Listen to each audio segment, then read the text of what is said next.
cómo es que el hombre de Dios, el hombre creyente, debe amarse a sí mismo, más allá de la forma natural en la que entendemos el amor a nosotros mismos. Hemos comentado que hay una forma santa, hermanos, una forma que implica la integridad de amarnos a nosotros mismos. Y para ello hemos empezado a platicar acerca de las bienaventuranzas y la relación que éstas tienen precisamente con el amarnos a nosotros mismos.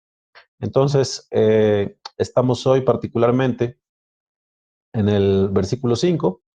Voy a leer desde el versículo número 1, hermanos. Estoy en Mateo 5, versículos 1 en adelante. Dice, viendo la multitud, subió al monte, refiriéndose a nuestro Señor Jesucristo.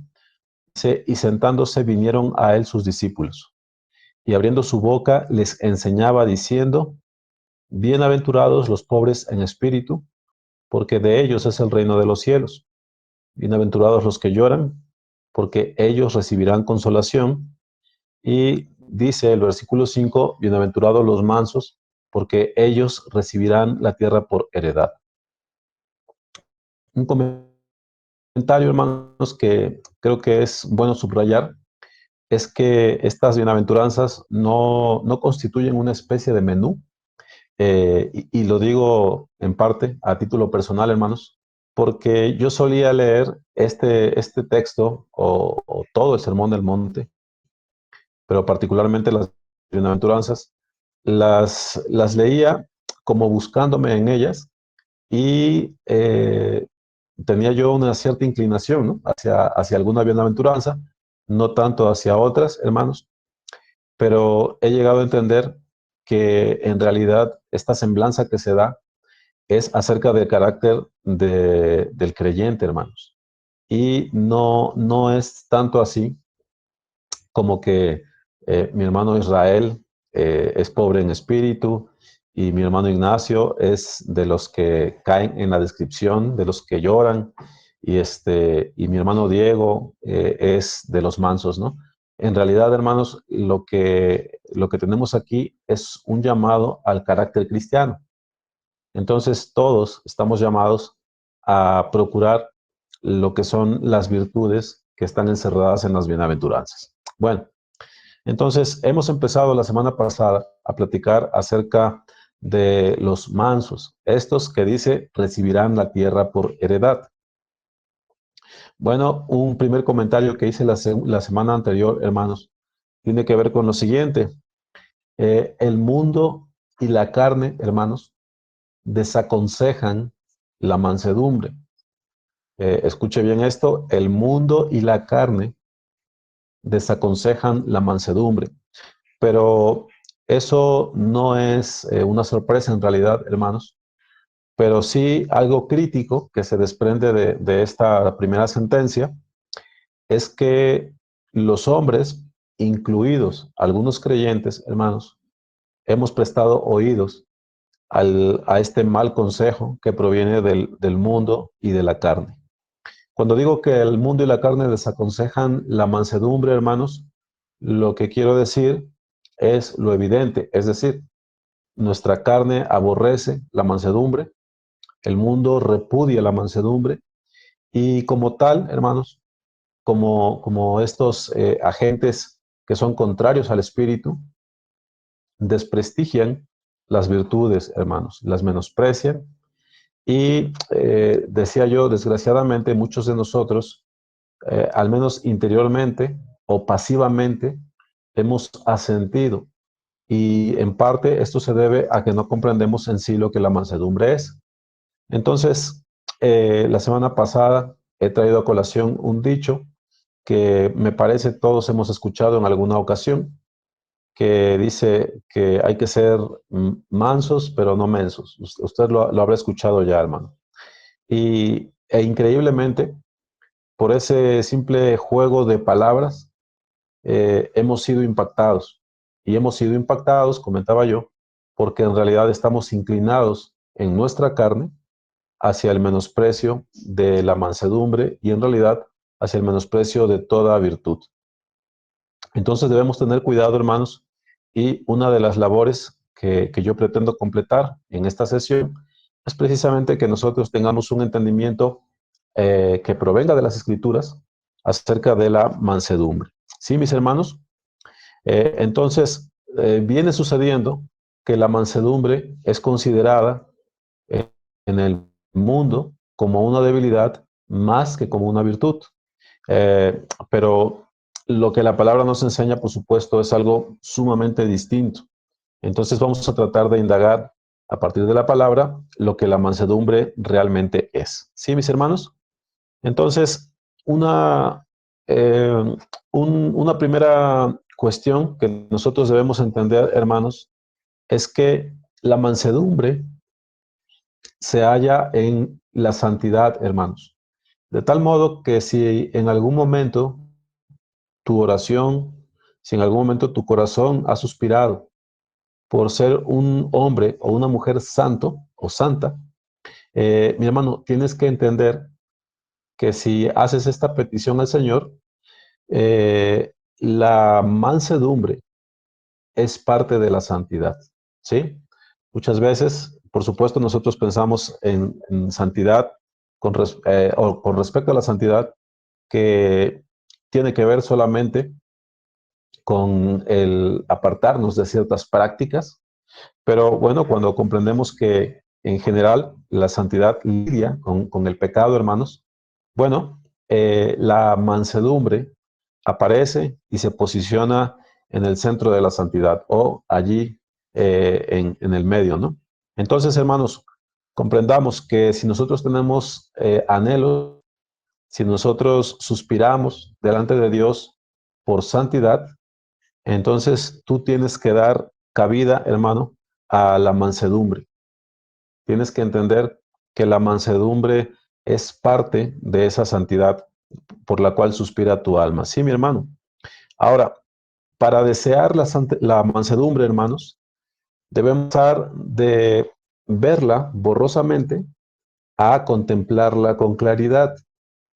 Para que tú puedas desearla, hermano, no solo la debes vislumbrar ahí entre la niebla, en realidad tienes que contemplarla con claridad. De otra manera, no vas a poder desearla, ¿sí? Entonces, para ello, curiosamente, no podemos atenernos solamente a lo que nos dice el diccionario, no podemos simplemente atenernos a una definición para comprender lo que la mansedumbre es, hermanos. Y eso se debe a lo siguiente. La mansedumbre, nos enseña la palabra, es de hecho un fruto del Espíritu, hermano. Entonces, tú no puedes esperar que un fruto del Espíritu, hermano, sea descrito en un diccionario espiritualmente hablando, ¿sí? Entonces, no podemos simplemente atenernos a una descripción del diccionario, de tal manera que nos es necesario construir, no quiero decir un concepto, hermanos, porque realmente la Biblia no es un compendio de conceptos o de definiciones más bien. No lo es, hermanos, pero en este caso, mediante el acudir a las citas, mediante el acudir a los textos que nos hablan acerca de la mansedumbre, sí podremos construir lo que es un pensamiento correcto acerca de esta virtud. Entonces, en el diccionario yo encuentro, hermano, que la mansedumbre tiene que ver con lo que es apacible y tranquilo por naturaleza. Y desde allí podemos tener un primer conflicto, porque de hecho la mansedumbre es algo hacia lo cual nosotros nos debemos extender. Puede ser, hermanos, que nuestro carácter no se incline naturalmente hacia la mansedumbre, y no obstante, a pesar de ello, aún tenemos el mandamiento, aún tenemos la encomienda, pues, de procurar lo que es la mansedumbre. Entonces, el diccionario dice así, que es apacible y tranquilo por naturaleza, que no es bravo o fiero, que es de buen comportamiento, pacífico. Sinónimos de la mansedumbre es dócil, sosegado, sumiso, reposado, tranquilo, suave, apacible, afable. Y sus antónimos serían inquieto, airado o irascible. Y mencionamos la semana pasada, cuando hablamos acerca de animales, hermanos, y se habla de la mansedumbre de los animales, es que está domado, domesticado o, valga la redundancia, está amansado. Sí, miren, mis hermanos, entonces, como he comentado, esta descripción es insuficiente, pues estamos tratando de construir, hermanos, una idea correcta, una semblanza correcta de lo que es la mansedumbre, pero espiritualmente hablando, bíblicamente hablando. La semana pasada también, hermanos, he hecho una advertencia y es que no podemos extendernos hacia la mansedumbre desde una base falsa. ¿A qué me referí o a qué me refiero particularmente, hermanos? Bueno, el hecho es que por nuestro entorno, que tal vez por el propio carácter, hermanos, no lo sé. Bueno, muchos de nosotros manifestamos a veces o muchas veces manifestamos un carácter, hermano, que no nos agrada. No somos quizás tan fuertes como quisiéramos. eh, y resulta que muchos de nosotros manifestamos complejos, manifestamos dificultades, manifestamos, se puede decir, incluso traumas, no lo sé, cosas que han afectado nuestro carácter, hermanos, y no podemos partir desde un carácter que está dañado, no podemos partir de allí hacia lo que es la mansedumbre, hermanos. Es decir, no debemos engañarnos si es que hemos desarrollado algún tipo de debilidad en nuestro carácter. No podemos confundir esa debilidad de carácter, el carácter pusilánime, no debemos confundirlo con lo que es la mansedumbre. ¿Sí, mis hermanos? Es necesario que nosotros comprendamos eso. Ahora, el mismo que nos puede hacer mansos, que nos puede con su espíritu hacernos mansos, hermanos, Él por supuesto también nos ministra con respecto a nuestro carácter. Entonces, no voy a complicarme tanto afirmando o planteando que primero debemos extendernos hacia una sanidad del carácter, que puede ser necesario, hermanos, pero yo creo que podemos extendernos hacia la mansedumbre y eso puede ser también un camino para nuestra propia restauración en caso de que ese sea, valga la redundancia, el caso en el que nos encontramos. Si así nos percibimos, nos autopercibimos, bueno, el tema de la mansedumbre, hermanos, puede ayudarnos a ubicarnos, puede ayudarnos a desarrollar ese carácter, ¿sí? Entonces, es importante enfatizar, hermanos, que no se pretende que mediante estas sesiones, estas pláticas, simple y sencillamente nos volvamos iracundos. Para no mostrar debilidad, bueno, entonces voy a ir a cortar cabezas o voy a enemistarme con todos para que ya no se aprovechen de mí, etcétera. No se trata de eso, hermanos. Tampoco se trata de un punto medio. No debemos caer en un pensamiento simplista donde la mansedumbre se encuentra justo en el medio de lo que es la ira y lo que es un carácter débil. Para nada se trata de eso, hermanos. Así que vamos a establecer esas cosas para lanzarnos hacia los textos, para empezar a tomar los textos. Sí, mis hermanos. Entonces, quiero iniciar con Proverbios 16:32. Proverbios 16:32. Y este nos va a ayudar a que empecemos a perfilar lo que la mansedumbre realmente es. Dice, mejor es el que tarda en airarse que el fuerte, y el que se enseñorea de su espíritu que el que toma una ciudad.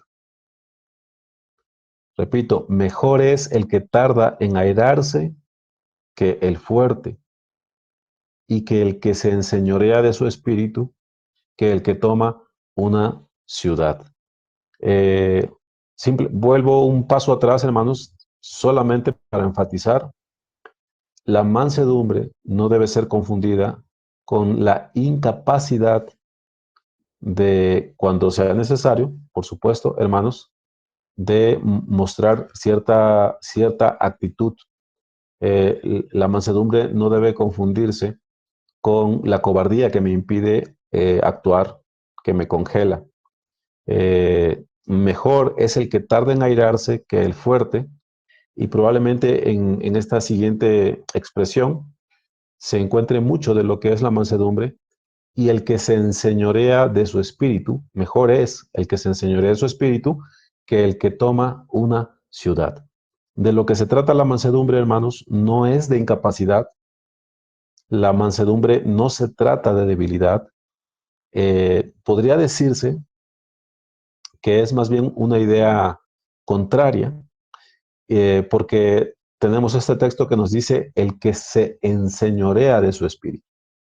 ¿Sí? La mansedumbre no se trata tanto, hermanos, de tener un carácter que no puede. La mansedumbre, hermanos, tiene más que ver con que el hombre sepa retener su espíritu, sepa gobernar su espíritu. Y vamos a explicar eso un poco más ampliamente, hermanos. Bueno, el hombre manso no es, subrayo, el hombre manso no es el que nunca llega a airarse, hermano. El hombre manso no es el que nunca llega a airarse. De hecho, tenemos ese texto que es conocido de nosotros. No traigo la cita, pero dice, airaos, pero no pequéis, no se ponga el sol sobre vuestro enojo. Es decir, que no termine el día y tú sigas y sigas y te levantes con el enojo, ¿no? Eh, Decía por ahí un hermano, que tenemos derecho a nuestras emociones, hermanos, pero no tenemos derecho a que éstas se desboquen, ¿no? A que éstas salgan así dominándonos, pues. Se trata la mansedumbre, hermanos, de que el hombre, como dice un proverbio, lo vamos a citar más adelante, de que el hombre tenga su corazón asido con su mano derecha, ¿sí? Que lo gobierne, que gobierne su espíritu. Entonces, el manso es, como dice el texto, el que se enseñorea de su propio espíritu. Por eso se acompaña de la expresión, mejor es el que tarda en airarse. Estas dos expresiones son hermanas y están allí, hermanos, para complementarse, ¿sí? Bueno, uh, la mansedumbre es despreciada muchas veces, hermanos, porque se tiene la noción de que es una incapacidad de defenderse o debilidad o cobardía, pero repito, no tiene que ver con eso. Entonces, voy a citar algunos textos, hermanos. Yo espero que hoy avancemos. La verdad, no creo que terminemos. Son muchos textos, pero ponga usted atención, hermano, y yo trataré de hacer un tanto fluido lo que queda de esta sesión, pero con ideas muy concisas, ¿no? Entonces, si usted suele apuntar, hermano, hágalo para que pueda ir perfilando lo que verdaderamente es la mansedumbre. De entrada, hermanos, tenemos que entender que la mansedumbre debe ser deseable para nosotros, uno, porque es una virtud, hermanos, pero principalmente porque tenemos ejemplo en nuestro Señor Jesucristo acerca de ella y nosotros comprendemos por la palabra, hermanos, que nuestro Señor Jesucristo es el varón perfecto. Entonces, dice Mateo 11:29, llevad mi yugo sobre vosotros y aprended de mí, que soy manso y humilde de corazón. Y mire lo que dice aquí, y hallaréis descanso para vuestras almas. Llevad mi yugo sobre vosotros y aprended de mí, que soy manso y humilde de corazón, y hallaréis descanso para vuestras almas. Debemos comprender, hermanos, que la paz, bueno, no solamente es algo que acompaña a la mansedumbre y a la humildad de corazón, hermanos. Debemos comprender que la paz es en realidad, diría yo, hermanos, el gran tesoro de la mansedumbre. La tranquilidad, el estar en paz, son la gran retribución, el gran tesoro de la mansedumbre. Yo asemejo esto, hermano, a un comentario que he hecho con respecto a otra virtud, y es esto. Si tú eres un hombre recto, hermano, si tú eres un hombre íntegro, entonces de verdad puedes vivir sin sobresaltos. Es decir, no vas a estar temiendo que alguien te demande, no vas a estar temiendo que de repente algo se descubra y vas a vivir en paz por esa integridad, por ser un hombre justo.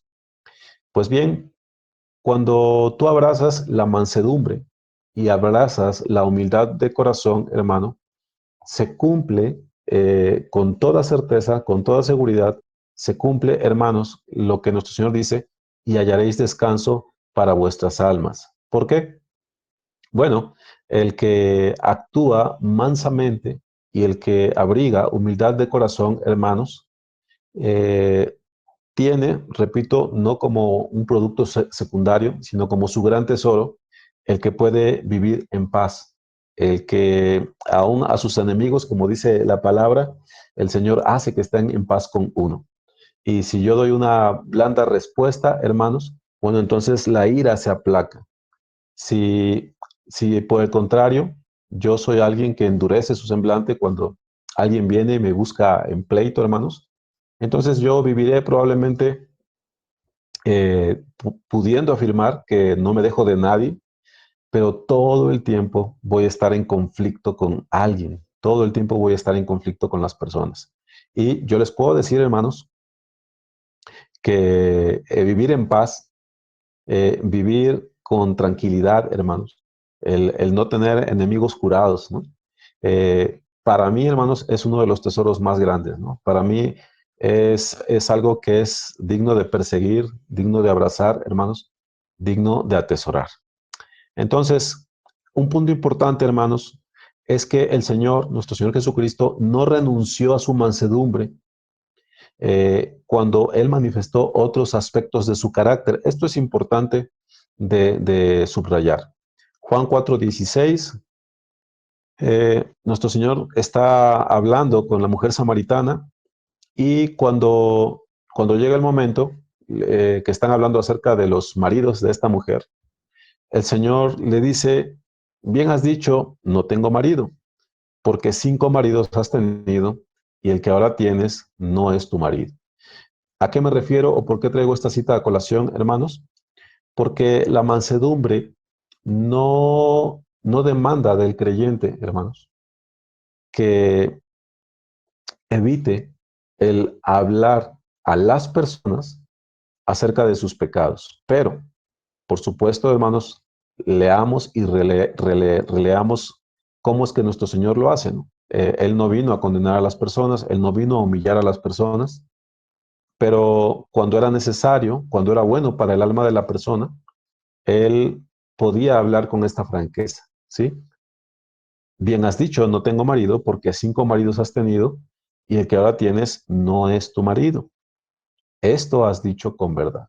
Bueno, eh, cuando nuestro Señor Jesucristo hace estas cosas, Él no está defraudando su mansedumbre, hermanos. Tenemos que entender bien esto. Ahora, algunos podrían decir, bueno, es fácil porque fue con una mujer y vamos, es sencillo para él.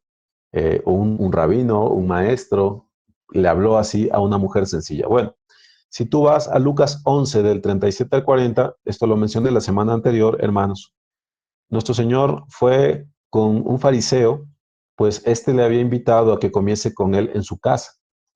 Lucas 11 del 37 al 40, dice que entrando Jesús en la casa, y la casa es la casa del fariseo, dice que se sentó a la mesa. Y el fariseo, cuando lo vio, se extrañó de que no se hubiese lavado antes de comer. Pero el Señor le dijo, mire cómo le dice, hermano, ahora bien, vosotros los fariseos limpiáis lo de fuera del vaso y del plato, pero por dentro estáis llenos de rapacidad y de maldad. Necios, el que hizo lo de fuera, ¿no hizo también lo de dentro? Tenemos que entender, hermanos, que nuestro Señor hablaba de esta manera, pero nuestro Señor hablaba con justicia. Tenemos que comprender, hermanos, que ciertamente nuestro Señor sabía todas las cosas. No había necesidad que alguien le dijese lo que había en el corazón de los hombres, porque él conocía todo lo que había en ellos o en nosotros. Ah, yo pienso que dentro de la multitud que estaba dentro de la casa, bueno, unos eran más culpables que otros acerca de estos pecados, ¿sí? Y nuestro Señor dice estas cosas y si nosotros lo leemos, hermanos, con nuestra mente dando o entendiendo, pues, que el Señor hace esto por bien de las almas, hermanos, eh, nosotros vamos a encontrar que en realidad el mensaje ciertamente es duro, hermanos, pero es para, para que los hombres fuesen limpios, para que los hombres fuesen salvos, para que viniesen al arrepentimiento.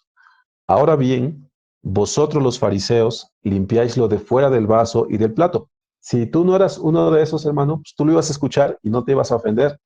Y si sí lo eras, hermano, bueno, pues qué mejor.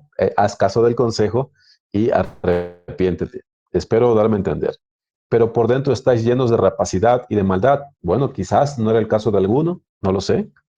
Necios. El que hizo lo de fuera no hizo también lo de dentro, pero dad limosna de lo que tenéis y entonces todo os será limpio. Es decir, el Señor les da la pauta para que ellos salgan de la situación donde se encuentran. Entonces, el comentario más relevante, hermanos, acerca de este texto, tiene que ver con que, aunque nuestro Señor Jesucristo hablaba de esta manera, tenemos que entender que Él ni estaba renunciando, ni estaba defraudando a su mansedumbre. ¿Por qué? Porque la mansedumbre, hermanos, tiene ocasión, tiene momento y tiene ámbito. Esta virtud, la mansedumbre, tiene ocasión, tiene momento y tiene un ámbito para mostrarse, hermanos. Ahora, cuando yo no uso la mansedumbre, hermanos, no es porque la esté repudiando, es porque me encuentro en una situación distinta. Es porque las virtudes pueden convivir unas con otras sin destruirse unas a las otras, no se contraponen, pues.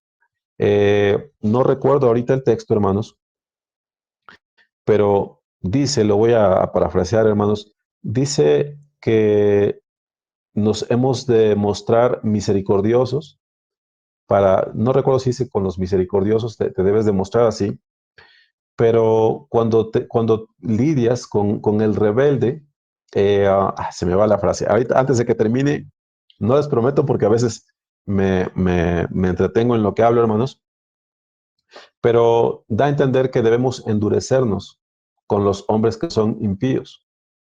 Es decir, hay un momento para, para usar de mansedumbre, hay un momento para usar de misericordia, hermanos, pero también hay un momento, hay que ser severos, pues, con los que son rebeldes, con los que son profanos. También hay un momento para utilizar estas otras cosas, estos otros matices del carácter. Sí, mis hermanos. Entonces, Pedro, en su primera carta, capítulo 2, versículos 21 al 23, dice, pues para esto fuisteis llamados, porque también Cristo padeció por nosotros, dejándonos ejemplo para que sigáis sus pisadas, el cual no hizo pecado, ni se halló engaño en su boca. Mire cómo dice aquí, quien cuando le maldecían no respondía con maldición, cuando padecía no amenazaba, sino encomendaba la causa al que juzga justamente. Repito esta última parte, no se halló engaño en su boca, desde el versículo 22 dice, el cual no hizo pecado ni se halló engaño en su boca, quien cuando le maldecían no respondía con maldición, era un hombre manso, cuando padecía no amenazaba, sino encomendaba la causa al que juzga justamente. En la segunda carta a los Corintios, en su capítulo 10, versículo 1, dice, yo Pablo os ruego por la mansedumbre y ternura de Cristo.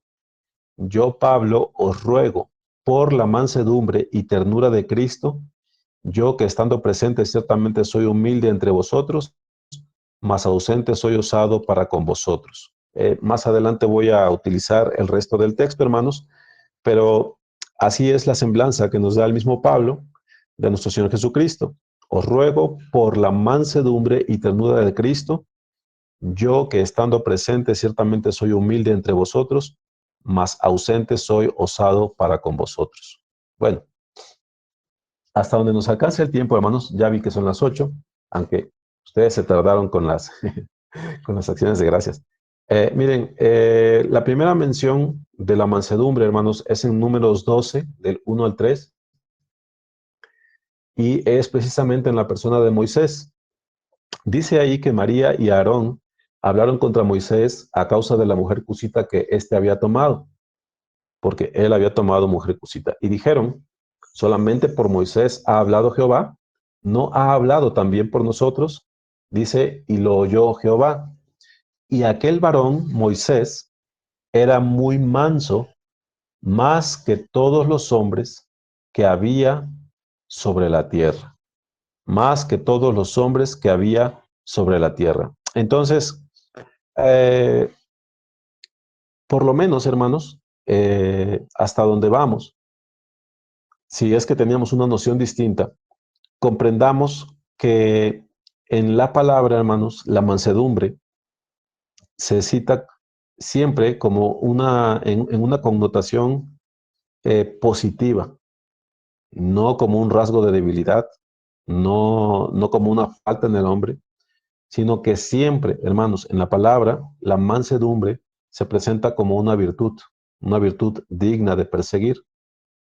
Entonces, se dice que Moisés era muy manso, más que todos los hombres que había sobre la tierra. Ahora, redundando un poco, hermanos, el hombre manso no es unidimensional. Bueno, esas palabras que no usamos mucho, hermanos, pero no encontré otra. El hombre manso no es unidimensional. Es decir, cuando se habla de la mansedumbre de un hombre, hermanos, no significa que ese hombre permanentemente esté encerrado en esa expresión de su carácter, ¿sí? Lo que significa, ya echando mano un poco del entendimiento que podríamos haber logrado hasta el momento acerca de la mansedumbre, eh, el manso, hermanos, es uno que tiene sujeto su espíritu, es uno que tiene sujeto su carácter, para que éste no haga conforme a la carne, no haga conforme a las pasiones que nos, como hombres, las pasiones que nos estrechan, hermanos. Hablando nuevamente de Moisés, hermanos, es bien interesante el poner atención a la evolución del personaje de Moisés, porque ustedes saben, ¿no?, que desde el principio, cuando el Señor lo manda a llamar desde la zarza, Moisés al principio ni siquiera quiere ir. Él no se siente capaz, le dice, mira, envía por el que debes enviar. El Señor, pues, le toma para esto, le pone como apoyo a su hermano Aarón, y nosotros vemos cómo al principio el que por así decirlo daba un paso al frente era Aarón, hermanos. El que ejecutaba las cosas era Aarón, y el que hablaba era Aarón, hermanos, si nosotros ponemos atención al relato bíblico. Pero conforme va pasando, nosotros vamos pasando las hojas, Moisés se va haciendo cada vez más y más y más presente, hasta que, diría yo, llegamos al capítulo número 11 de Éxodo, y dice que ya habiendo pasado las anteriores plagas, hermanos, ya está Moisés por anunciar la plaga de los primogénitos, el juicio de los primogénitos. Entonces, sucede que entra a la presencia de Faraón y dice, una plaga traeré aún sobre Faraón y sobre Egipto, dice el Señor por boca de Moisés. Bueno, aquí apenas el Señor le está diciendo a Moisés, dice, después de la cual os dejará ir de aquí, y seguramente os echará de aquí del todo. Moisés pues dice, Jehová ha dicho así, a la medianoche yo saldré por en medio de Egipto, y morirá todo primogénito en tierra de Egipto, desde el primogénito de Faraón que se sienta en su trono, hasta el primogénito de la sierva que está tras el molino, y todo primogénito de las bestias, y habrá un gran clamor por toda la tierra de Egipto, cual nunca hubo ni jamás habrá. Y dice, hermanos, que cuando Moisés termina de decir todas estas cosas, dice en el versículo número 8, dice, y salió muy enojado de la presencia de Faraón. Este es el mismo hombre que ni siquiera pensaba poder llevar a cabo la obra del Señor. Este es el mismo hombre que decía, envía por el que debes enviar. Este es el que decía, pues, Faraón ni me va a escuchar, ¿no?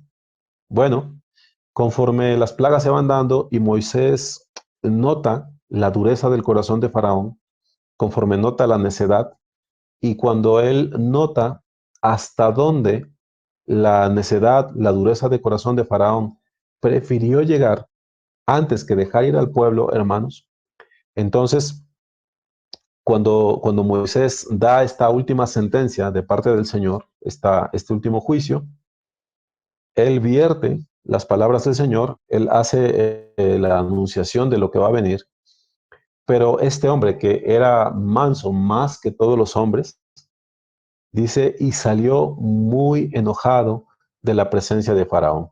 Yo me he aventurado, no demasiado, por supuesto, hermanos, pero yo me he aventurado a pensar que la razón por la cual él salió tan enojado de la presencia de Faraón es precisamente porque éste, por su dureza, prefirió llevar las cosas hasta ese punto. Es decir, solamente por esa plaga, solamente por ese juicio del Señor, él dejó ir al pueblo. Dice, y salió muy enojado de la presencia de Faraón, un hombre manso, hermanos. La gran pregunta es, ¿dejó de serlo? Mira, hermano, no renunció, esto es importante, no renunció a su mansedumbre, hermanos, no la defraudó. Lo que he tratado de argumentar desde hace unos instantes es que la mansedumbre tiene un momento, tiene un ámbito, hermanos, ¿sí? Hasta donde es posible, hasta donde es prudente, hasta donde es sabio. Pero hay un momento, hermanos, para cuando el hombre puede expresar otros matices también de su carácter o debe expresar otros matices de su carácter. Salmo 37 del 8 al 11. Mire, hermano, y debemos afirmar lo que es la mansedumbre. Deja la ira, Salmo 37 del 8 al 11. Deja la ira y desecha el enojo. No te excites en manera alguna a hacer lo malo, porque los malignos serán destruidos. Mi hermano, yo diría, especialmente los varones, no debemos permitir que, que nuestras hormonas nos gobiernen, que voy a ponerlo entre comillas, porque así lo llaman algunos, que eh, el carácter, que saques todo eso que supuestamente los hombres tienen o que los hombres son. Dice, no te excites en manera alguna a hacer lo malo, porque los malignos serán destruidos, pero los que esperan en Jehová, ellos heredarán la tierra. Pues de aquí a poco no existirá el malo. Observarás su lugar y no estará allí, pero los mansos heredarán la tierra y se recrearán con abundancia de paz. Sí, mis hermanos, la mansedumbre, hermanos, no solamente es algo bueno, hermanos, es un camino conveniente. Dice Eclesiastés 10:4, si el espíritu del príncipe se exaltare contra ti, no dejes tu lugar, porque la mansedumbre hará cesar grandes ofensas. Si el espíritu del príncipe se exaltare contra ti, no dejes tu lugar, porque la mansedumbre hará cesar grandes ofensas. Ya saben ustedes el texto, aquel que la blanda respuesta aplaca la ira, si no lo estoy parafraseando mal. Um, entonces, la mansedumbre es presentada también no solamente como algo bueno, hermano, sino como una vía conveniente. Es pues buena y conveniente. es el camino bueno, recto y agradable a Dios. Si yo sigo, o más bien si yo retrocedo en Eclesiastés, hermanos, en su versículo número 2, ahí se lee: el corazón del sabio está a su mano derecha, mas el corazón del necio a su mano izquierda. Lo que nos trata de decir este texto, hermanos, es lo siguiente. Se infiere, se da por sentado, pues, que la mano derecha es con la que los hombres tienen un mejor control. Por eso se dice la diestra, ¿no? Dice que el corazón del sabio está a su mano derecha. Implica que lo tiene sujeto, implica que no debe estar descontrolado. En el hombre sabio, el corazón no está descontrolado, mas el corazón del necio está en su mano izquierda. Es decir, hay manifestaciones constantemente, frecuentemente, ocasionalmente, hay manifestaciones en el necio donde en realidad él no está gobernando su corazón, sino que sus pasiones lo están haciendo, sino que son sus pasiones las que están sobresaliendo, hermanos, y no están en control. Entonces, el sabio controla, sujeta, gobierna, conduce, administra, dirige su corazón, en tanto que el necio, tomándolo con su siniestra, lo maneja con torpeza o descuidadamente. Dice, hermanos, ya para concluir, o voy a saltar, hermanos, porque ya es un poquito tarde. Um, Permítame, hermano. Santiago 3, su versículo 13, voy a terminar con este texto. Dice: ¿quién es sabio y entendido en tratar sus obras en sabia mansedumbre?